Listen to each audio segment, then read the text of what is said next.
बड़े भैया ये अपने घर जाना चाहते। जाना भी चाहिए, 4-5 महीने हो गए, मायके की याद भी आती होगी इसे। और अर्जुन, तुम्हारे ससुर जी तुम्हें कई बार बुला चुके हैं, तुम भी कुछ दिनों के लिए हुआ हो, तुम्हारा मन भी बहल जाएगा। अगर ये वापस लौटने के लिए जा रही होती तो मैं जरूर जाता, अगर ये तो हमेशा के लिए इस घर से जा रही है। कैसी बातें कर रहे हो? अगर तुम दोनों के ख्यालात एक दूसरे से नहीं मिलते तो इस मामले को घर की 4 दीवारी में बैठकर आपस में सुलझा लेना चाहिए। बहू शहर की पढ़ी लिखी लड़की, उसे गांव के रीति रिवाज के बारे में क्या मालूम? ये तो तुम्हारा फर्ज बनता है अर्जुन कि तुम उसे हमारे तौर तरीके से सिखाने से कोई फायदा नहीं बड़े भैया। ये खुद को इस माहौल में डालना ही नहीं चाहती। अगर बहू अपने आप को बदल नहीं पा रही है तो तुम बहू के मुताबिक बदल जाओ।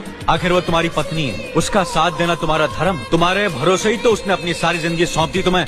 अर्जुन, मेरे दर्द पर तुम तड़प उठो, क्योंकि हम दोनों एक ही माँ की संतान, खून का रिश्ता है हमारा। मगर पत्नी का नाता उससे कहीं ज्यादा गहरा होता है, क्योंकि वो पराये घर से आकर अपनों से कहीं ज्यादा अपनी हो जाती है। पति शरीर है तो पत्नी उसकी आत्मा है। पत्नी ही पति के जीवन को सही अर्थ देती है, उसे कामयाब बनाती। पत्नी के बगैर पति बेजान और बेमाने हो जाते। अगर आज तुम अपनी पत्नी को हमेशा के लिए उसके मायके छोड़ाओगे तो ये गाँव, ये समाज क्या कहेगा हमारे बारे में? न्याय के सिंहासन पर बैठकर जो लोगों के अच्छे बुरे का फैसला करता है, अगर उसी के घर में नाइंसाफी होगी तो लोग हंसेंगे हम पर।